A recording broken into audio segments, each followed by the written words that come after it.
Bienvenidos nuevamente a la clase de comprensión histórica del presente. Esta ya es la penúltima que vamos a tener en este formato, así que nos va quedando muy poco.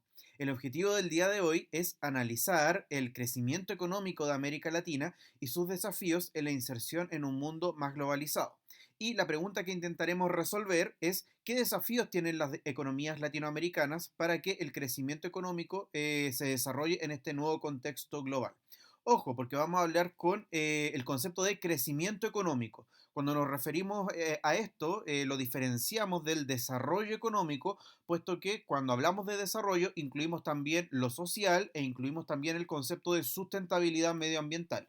Hoy día nos vamos a enfocar más bien en el crecimiento, aquellos elementos que son puramente económicos. Y la semana siguiente vamos a revisar aspectos más bien sociales de este desarrollo. Así que comenzamos la clase del día de hoy. Esta diferencia entre los conceptos de crecimiento y desarrollo económico es muy importante porque nos puede llevar a analizar muchas percepciones que teníamos acerca de nuestro país y de América Latina, como por ejemplo esta imagen tradicional que teníamos de Chile de que era una especie de oasis en América Latina con una democracia estable, pero que también era una economía pujante. Sin embargo, esas percepciones que teníamos al menos antes del estallido social se sustentaban en una idea de crecimiento económico netamente sin considerar las variables sociales o las variables medioambientales que intervienen en estos procesos. Así que esta famosísima frase de Sebastián Piñera y luego, días después, ocurre el estallido social, es un golpe súper grande para que utilicemos bien estos conceptos y analicemos cómo se desarrollan los países como el nuestro. Hablando desde una perspectiva panorámica de la economía latinoamericana en la actualidad, podemos decir que nuestra región tiene enormes potencialidades económicas. Somos una región tremendamente diversa en términos geográficos y tenemos grandes recursos económicos. Sin embargo, tenemos un desarrollo económico que es todavía muy dependiente de los vaivenes extranjeros, bajos índices de crecimiento económico y altos niveles de pobreza y exclusión social. Por más que nuestros indicadores macroeconómicos indiquen que hay crecimiento, todavía hay problemas sociales que son estructurales y también elementos económicos que explican el por qué todavía nos encontramos en una situación de subdesarrollo. En la actualidad podemos decir que virtualmente todas las economías latinoamericanas ya abandonaron este ideal de industrialización que las caracterizó en la mitad del siglo XX. Hoy día tenemos políticas más bien de corte neoliberal, donde la mayoría de los países han establecido reformas económicas que han hecho que sus economías se encuentren más abiertas y estén también más dispuestas a desarrollar intercambios comerciales con el resto del mundo en este mercado global en la actualidad. Y a continuación vamos a revisar tres grandes problemas que afectan a las economías latinoamericanas, pero también los vamos a considerar desafíos. Todos los problemas que nosotros nos afrontamos debemos convertirlos también en desafíos para las nuevas políticas públicas del futuro. El primer problema y el más evidente de todos es que nuestras economías son tremendamente inestables y dependientes, porque están tremendamente expuestas a los vaivenes de los mercados internacionales. Por lo tanto, cualquier crisis internacional va a tener una repercusión importante en nuestras economías más bien locales que todavía se dedican a la exportación de materias primas. ¿Cómo vamos a ver ilustrada esta situación? En primer lugar, lo vamos a ver en este gran indicador del crecimiento económico que es el Producto Interno Bruto, que es todo lo que produce el país a lo largo de un año en términos muy generales. Y en ese sentido, el Producto Interno Bruto de cada uno de los países latinoamericanos varía constantemente a lo largo de los años. No es una tendencia estable la que podríamos graficar. Así que ese es un gran factor macroeconómico y cuantitativo. En otro lado, en el aspecto más bien relacionado con la calidad de vida, podríamos decir que eso también se ve afectado, puesto que esta inestabilidad económica afecta negativamente en algunos aspectos de la vida cotidiana, como por ejemplo genera cesantía, genera empleos de mala calidad y que son de carácter informal, que los vamos a definir más adelante, y también establece situaciones como las migraciones forzadas debido a la búsqueda de mejores condiciones laborales. Para graficar lo anterior, me gustaría que vieran la siguiente fuente. Aquí nos muestran el Producto Interno Bruto per cápita, es decir, todo lo que produce el país, pero promediado por la cantidad de habitantes que tiene cada una de las naciones. El gráfico claramente puede parecer algo desordenado, pero eso es también una fuente de información. Pónganme pausa y anoten las ideas que les puedan venir a partir de la visualización de este gráfico. Esperando que me hayan puesto pausa, hay dos grandes ideas que me gustaría que anotaran. La primera es que claramente, y lo más evidente de todo, es que existen vaivenes económicos. Tenemos momentos de crecimiento, momentos de baja económica y momentos de alza o crecimiento acelerado. Eso nos habla claramente de que no existe una tendencia clara respecto de cómo es el crecimiento económico de América Latina. Y también podemos tener que hay situaciones bastante disímiles, como por ejemplo las líneas que representan a países como Chile, Uruguay y Argentina, que nos hablan acerca de un PIB per cápita mucho más alto que otros países que, por ejemplo, los de Centroamérica, que tienen Producto Interno Bruto per cápita mucho más bajo. Por lo tanto, tenemos realidades muy distintas en nuestra región. Ahora pasemos al segundo desafío, pero antes me gustaría que revisaran la siguiente tabla estadística que nos muestra una comparativa entre los principales sectores de la economía. El primario, representado por la agricultura, que es la extracción de materias primas, recuerden, la industria, que es el sector secundario, que se dedica a la manufactura, y el sector servicios, que es el sector terciario. Bien, ahí ustedes pueden ver la evolución en el porcentaje de trabajadores que está en cada uno de los sectores económicos. Pónganme pausa y anoten las ideas principales. Las ideas que deberían rescatar es por cada uno de los sectores. Nos vamos a dar cuenta que tanto el área de la agricultura como la industria ha tenido un descenso histórico en la cantidad de trabajadores, mientras que el área de servicios ha tenido un aumento en casi todos los países. Y eso nos habla acerca de un proceso que es importante, que es un proceso que se llama la terciarización. El área de servicio está creciendo y lamentablemente el área de la industria no se ha desarrollado lo suficiente. Ahora, la cantidad de trabajadores del área primaria no nos debería sorprender porque como no es un área muy tecnificada, no requiere de tantos trabajadores. Así que esos elementos son clave para entender las ideas que vienen a continuación. Para complementar la información de la tabla, podríamos decir que América Latina tiene un escaso desarrollo industrial y las pocas industrias que hay se desarrollan en dos grandes ámbitos. El primero de ellos tiene que ver con la transformación de las materias primas o de recursos naturales que vienen de la agroindustria. Todas las industrias relacionadas con las conservas, con el empaquetado de productos agrícolas y ganaderos, etcétera. Y también con los derivados del petróleo. Hay pocas industrias y se dedican fundamentalmente a esas dos grandes áreas. Y por otro lado, también tenemos aquellas industrias que son denominadas maquiladoras, que se dedican a la terminación o el armado de diversos productos, generalmente tecnología más barata, de sencilla, o más especialmente todavía del área textil, que son muy famosas en el área fronteriza de México con Estados Unidos y que aprovechan la instalación de sucursales en países del tercer mundo porque de esa manera estas grandes marcas abaratan sus costos y América Latina son países del tercer mundo que les permiten abaratar costos a estas empresas. Así que esa es una de las problemáticas que tiene el desarrollo económico, el escaso desarrollo económico industrial de nuestra región. Por lo tanto, podríamos decir lo siguiente de América Latina. A pesar de que la mayoría de nuestros recursos provengan de la exportación de materias primas, es decir, del sector primario, la mayoría de los trabajadores se dedica a la actividad de servicios. Por lo tanto, nuestra economía ha vivido un proceso de terciarización, puesto que no hay muchas industrias y por lo tanto la gente que no encuentra trabajo en el sector primario debe buscarlo en el área servicios. Y eso ha generado que América Latina haya conseguido su desarrollo, un tanto escaso eso sí, a través de la generación de trabajos relacionados con el área terciaria. El tercer gran problema, slash desafío de las economías latinoamericanas, corresponde con la informalidad de los trabajos, muy extendida en América Latina, y también la baja productividad. Cuando hablamos de una economía informal o de trabajos informales, nos estamos refiriendo a trabajos que se encuentran muy poco regulados por el mercado del trabajo y también por la legislación de cada uno de los países. Por lo tanto, no tenemos como grandes datos respecto a ella, ya que se produce en un nivel informal.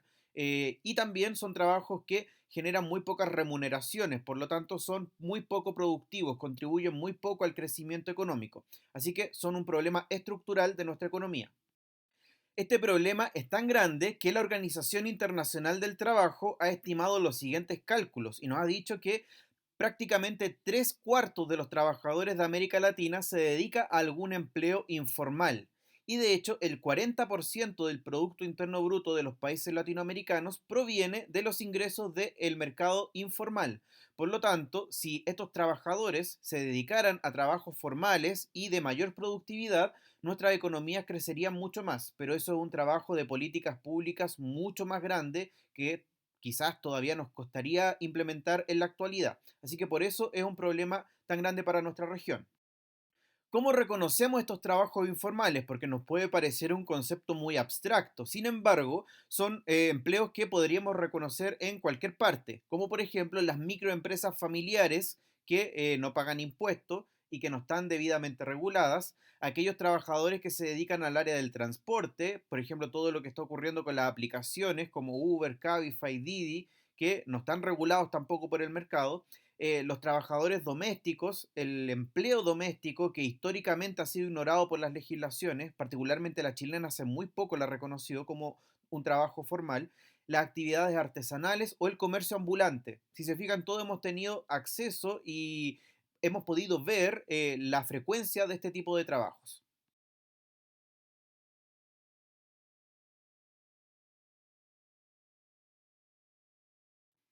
Obviamente, la necesidad de regular los trabajos informales es algo importantísimo para las economías latinoamericanas, no solamente por el tema de la productividad, sino que también porque acarrea otros problemas anexos.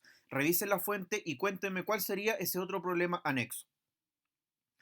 Ojalá me hayan puesto pausa y lo hayan hecho solos. Pero obviamente aquí podemos ver en el gráfico que las actividades informales tienen una correlación directa con el desarrollo de género. Aquí lamentablemente nos podemos dar cuenta de que los empleos informales afectan principalmente a las mujeres, puesto que ellas, como tienen la carga de mantener a la familia, del cuidado de la familia, y necesitan de más tiempo, generalmente privilegian trabajos que no las atan con un contrato o con horarios fijos y por lo tanto se dedican a estas actividades que son más bien poco productivas e informales y claramente están expuestas a muchas situaciones de abuso.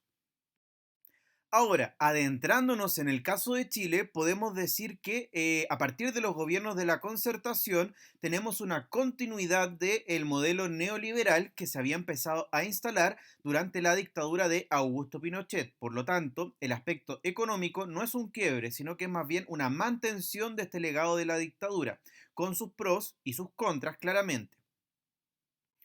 Los gobiernos de la concertación visualizaron que en este nuevo contexto de globalización, la inserción económica de Chile debería ser a partir de estas estrategias neoliberales y a partir de la exportación de nuestras materias primas. Por lo tanto, la apertura comercial de Chile se transformó en una prioridad de estos gobiernos.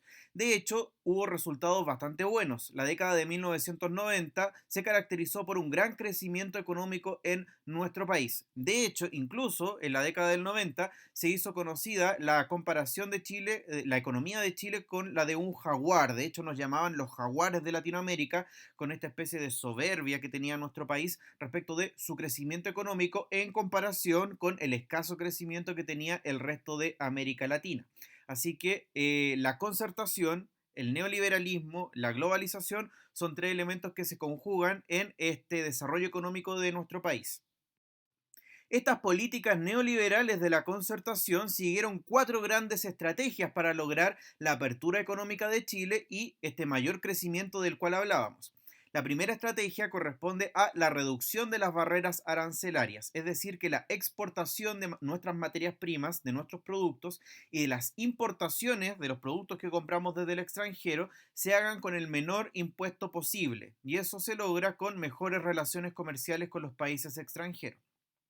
Otra estrategia corresponde al aprovechamiento de las ventajas comparativas, es decir, abandonar este modelo de crecimiento hacia adentro que proponía el modelo Easy, sino que asumir la realidad y decir, aprovechemos lo que ya tenemos. Es decir, ¿qué es lo que tiene Chile? Recursos naturales. Por lo tanto, aprovechemos de exportar estos mismos recursos naturales, particularmente los que más producimos en nuestro país, el cobre, productos mineros y productos agrícolas.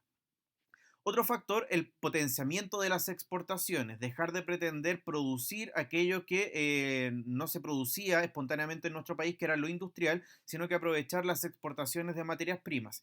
Y esas exportaciones debían ser a su vez diversificadas, es decir, no solamente quedarnos con la exportación de la materia prima en bruto, sino que darle algún grado de tratamiento. Por ejemplo, la refinación del cobre en algunos casos o la exportación de algunos productos de la agroindustria, aprovechando la gran producción agrícola que tenemos en nuestro país. Para lograr esto, nuestro país estableció distintos formatos de apertura al comercio internacional.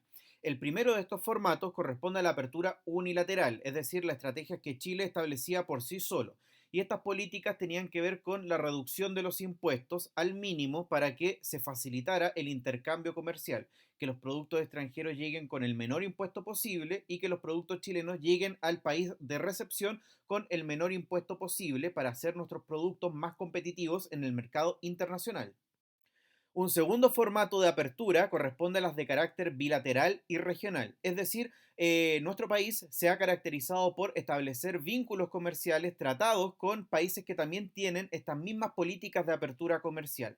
Generalmente los traducimos en tratados de libre comercio, los famosos TLC, y que nuestro país lleva ventaja en ese sentido, puesto que en América Latina somos el país que tiene mayor cantidad de tratados de libre comercio firmados con el resto del mundo. Así que es un factor importante para esta apertura comercial. Y en un formato mucho más grande, la apertura multilateral, donde nuestro país también firma acuerdos comerciales, pero esta vez no con países, sino que con grupos de países mucho más grandes, como por ejemplo los tratados que ha firmado Chile con la Unión Europea o como por ejemplo los tratados que ha firmado con la APEC, que son bloques económicos regionales muchísimo más grandes y que involucran a muchos más países y por lo tanto son mucho más beneficiosos en esta estrategia de apertura internacional de nuestro país.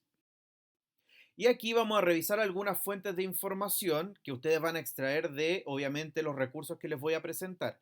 Anoten toda la información que puedan extraer de ellas y antes de que yo se las diga, por supuesto, no hagan la trampa, ¿ya? Anoten lo que puedan extraer de este mapa de información.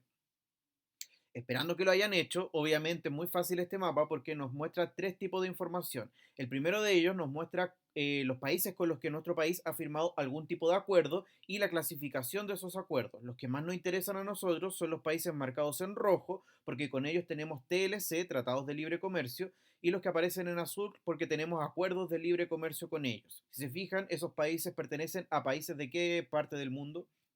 Son del primer mundo, de Europa, de Norteamérica y del área más desarrollada de Asia. También tenemos la clasificación de nuestras exportaciones, nuestros principales productos como el cobre, el salmón, la celulosa y la fruta, que vienen del sector primario, y los productos que importamos, que tenemos que comprar, combustibles, tecnología como automóviles y otras tecnologías menores. Pero si se fijan ahí se refuerza la idea de que nuestro país depende de las materias primas y que debe importar productos manufacturados. Lo mismo, miren este recurso y anoten sus ideas principales antes de que yo se las diga. Pónganme pausa. Ojalá lo hayan hecho. Ideas que deberían tener anotadas a partir de este recurso. La primera de ellas tiene que ver con la inestabilidad de América Latina. Aquí hay un comparativo del crecimiento del PIB en nuestro país versus lo de América Latina en promedio. Y claramente podemos ver que si bien la tendencia es hacia el crecimiento, no es un crecimiento constante, sino que tiene baches a lo largo de su desarrollo. Particularmente ahí podemos ver el bache de la década del 70, con lo que ocurre en nuestro país, la década del 80, la crisis del 82, y lo que ocurre en el 2000 con la crisis subprime, 2008 ocurre particularmente. Pero luego el crecimiento bastante notorio a partir de la década del 90. Y también otra información que deberíamos rescatar es que Chile se ha disparado en este crecimiento económico en comparación a sus vecinos latinoamericanos, lo que confirma esta idea de que nuestro país se encuentra bastante bien posicionado en una perspectiva comparativa. Y por último, el gráfico más fácil de todos. Obviamente, aquí este gráfico nos muestra la reducción de la inflación en nuestro país, pero que es un problema constante en América Latina. Chile ha tenido políticas de responsabilidad fiscal, es decir, que ha mantenido a raya el problema de la inflación siendo responsables con la producción de papel moneda en comparación con la cantidad de productos en el mercado. Ha sido equivalente esa relación. Por lo tanto, eso nos ha permitido tener niveles de inflación muy bajos en el último tiempo, menores a 5 desde hace bastante tiempo, particularmente desde la década del 90, lo que también ha sido un tema de contraste con el resto de América Latina que tiene índices de inflación muchísimo más elevados. Y ya para finalizar, vimos el desarrollo económico en dos grandes niveles. A nivel latinoamericano, con los tres grandes desafíos que tenemos para nuestra región, que es el tema de la dependencia y el crecimiento estancado de nuestras economías, la informalidad y la baja productividad y el escaso desarrollo industrial. Y por el caso chileno, hemos visto también la apertura económica con sus distintas estrategias y lo bueno que ha generado en términos macroeconómicos.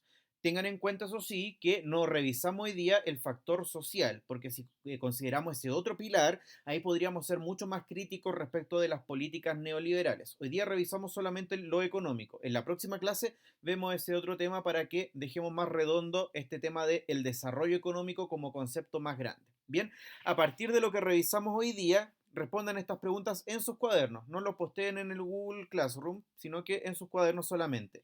¿El modelo neoliberal es capaz de resolver por sí solo los desafíos pendientes de la economía de Latinoamérica o debería haber una mayor participación del Estado o otro tipo de estrategias? ¿Y por qué Chile ha tenido un crecimiento económico superior al resto de América Latina? Eso no significa que consideremos que nuestra economía es perfecta, para nada, sino que por qué nuestro país ha tenido índices o indicadores macroeconómicos mejores, ¿ya? Respóndanlo en sus cuadernos con sus ideas y con las fuentes que utilizamos hoy día, porque utilizamos solamente fuentes cuantitativas, si se fijan, ¿ya? Que estén muy bien en sus casas. Nos vemos en la última clase de la siguiente semana. Chao.